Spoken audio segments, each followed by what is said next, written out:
If everyone has access to essentially the same tool, what happens is very quickly the benefit of having access to that tool diminishes, it dilutes. Why? Well, because everybody has access to the same thing.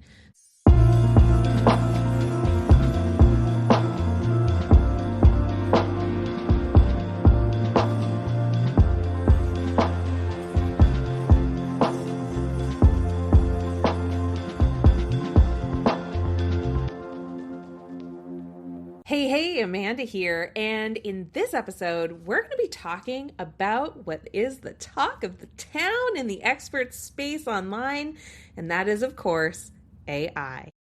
You know, you've been seeing the ads, I'm sure. You've seen the challenges, the webinars, the books, the seminars, the conferences. Everyone is abuzz with AI and with very, very good reason. And as an expert in helping experts build a business that's both profitable and a pleasure to run, you know, of course, I'm going to get into AI. I'm going to dig really deep into it. Now, in this episode, I'm going to be walking you through some of the most impactful ways that you can use AI, and little twist, I'm going to tell you what some of the biggest brands in AI are doing differently that they're not necessarily focusing on in their marketing campaigns. We're going to talk about all of that. So welcome. I'm glad you're here. If we haven't met before, my name's Amanda Kaufman, and I'm the founder of the Coaches Plaza. I have helped experts for the past 7 years, especially, to have more efficacy with the systems they use to build relationships. So, of course, when AI came on the scene and became much more broadly and publicly available, I did not wait long before jumping in. And I wasn't really loud about it. I didn't do what a lot of people in my space did and just suddenly switch hats and I'm like, I am now the AI person. But that being said, I could really see the applicability of AI and I started using it. And, you know, I've been running programs, coaching people, working privately as well as in a group context the entire time.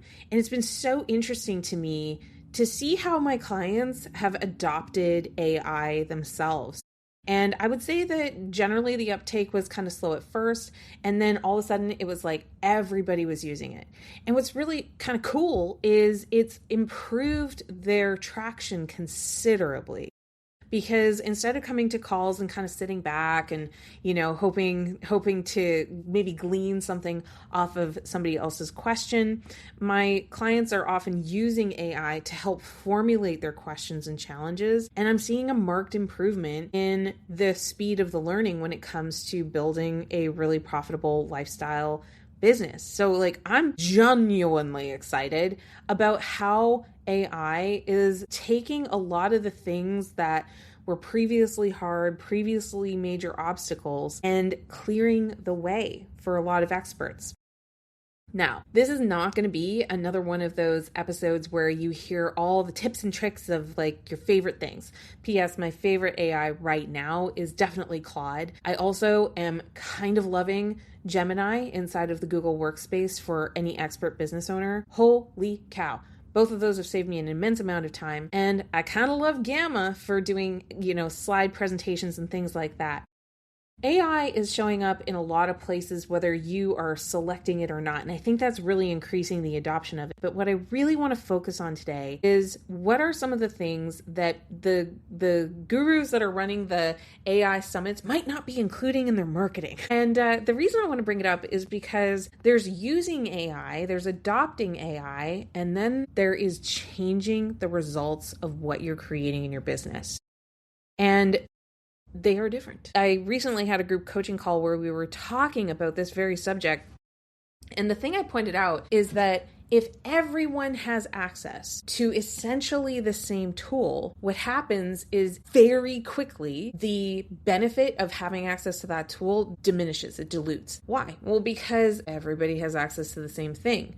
It's commoditized. There's not a real barrier to access. And so the value of that is disappearing very, very quickly. So if you haven't started adopting AI, holy cow, do it now, because for real, you know, it's become the standard very quickly. People don't write posts really with their fingers, hardly at all. And most of the content that's getting produced right now has at least had a touch of AI dashed into it. So, I mean, you can hold hard and fast that you're not going to adopt it, and that's fine, but it's a little like not adopting a cell phone. In the beginning, there were a lot of people that kind of held out, but now basically everybody has one. So I think the thing that I'm not seeing in the marketing campaigns is I'm not seeing the bit where you are genuinely successful from using AI. And here's what I mean by that. If you look at some of the big heavy hitters in our space, Tony Robbins and Dean Graziosi are about to lead an AI summit. Molly Mahoney is an amazing coach, and she's teaching how to use AI with soul and to be able to like connect and relate with people really effectively with it. Onyx Singal is teaching people how to create content and create like video clones of themselves. But you know what they are all doing? Dan Martell's another one. He's talking about AI constantly in his content. And the thing that I notice about all of these folks is that they are still talking about it through video, face to face. So even Onik, who has a clone who is producing a lot of his short form content video, he's still involved. He's still directing the scene. He's still pushing the envelope. And that's a reality that I feel a lot of entrepreneurs and business owners maybe are missing, which is that there is no such thing as free lunch. There is no way to simply create something, set it, forget it, and walk away. And most of the marketing messaging that you're seeing about AI is appealing to your desire for ease, and it's appealing to your uncertainty about how it's going to all turn out, and it's appealing to your desire to be pain-free. You don't want to have inconvenience. You don't want to experience the pain of loss. And so I share all of that with you because AI is often being positioned as this panacea, like this thing that's going to be the cure to all things. And it is an incredible ingredient in elevating the content, the workflows, the things that we do. And we've used it extensively in my company to great effect. Like our team has gotten quite good at using AI to help facilitate more clarity, higher output and throughput, all of those good things. And there's no walking away. There's no like downloading your brain into something and then just turning around and coming back to find a bunch of money in your bank account. And, if I'm wrong about that, great, but I don't believe you. And the reason why I don't believe you is some of the world's best are, again, their personal brand is very much part of the marketing of what they're telling you about AI. So, all of that to say, AI is such a powerful tool for someone if they know how to use it. The thing you should never surrender is your vision and the feedback loops of what is actually being produced. You are a creative being.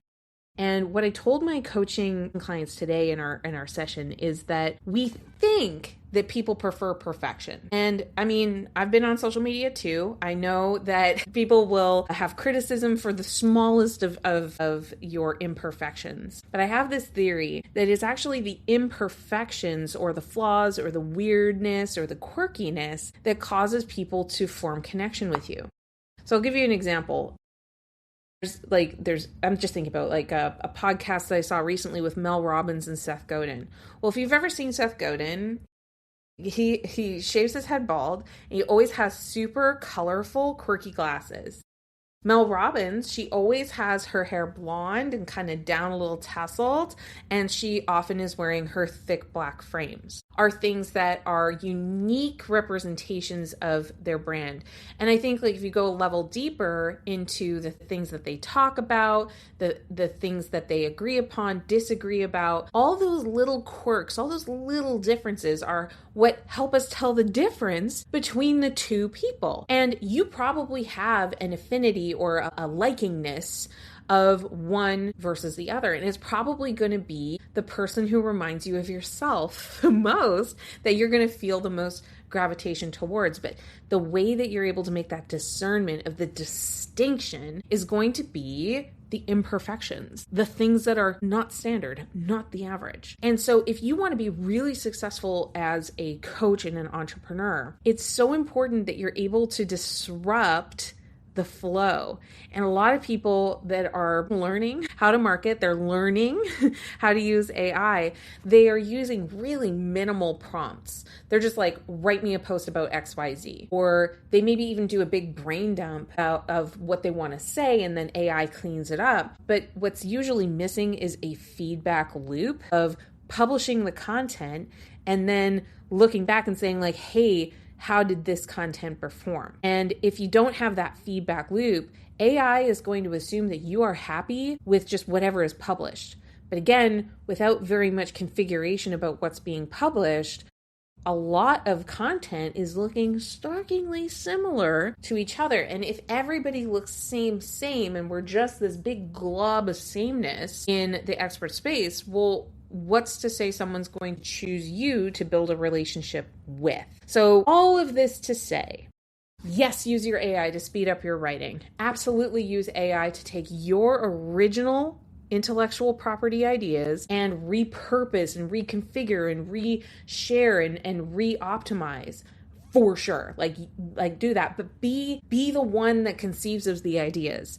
Be the creative director in your company. Be the one that makes the decisions about your personal brand so that you're personally showing up and not showing up as a super highly polished robot, essentially. It's one reason why I continue to publish content through YouTube without using an AI clone. Sorry, Anik. And that's like a personal choice. And if I was talking to him, I'm sure he would say, go you.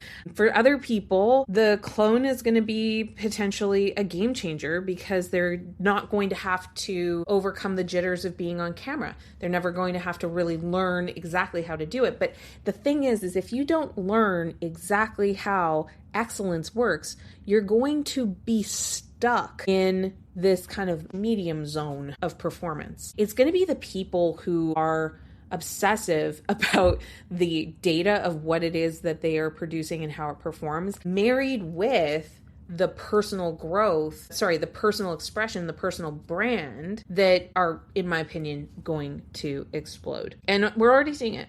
I've given some examples of personal brands that are using AI, talking about AI, because that's what the market wants to talk about right now. And it is still like, so I think what's going to become far more valuable in very recent times, if not right now, is the ability to have authentic relationship with real human being people. And so I'm seeing a lot of coaches are screaming from the rooftops, in-person events. Well, not necessarily. I do a lot of digital marketing. I do a lot of digital connection. I don't host live events right now. I attend some live events, but I don't necessarily host my own.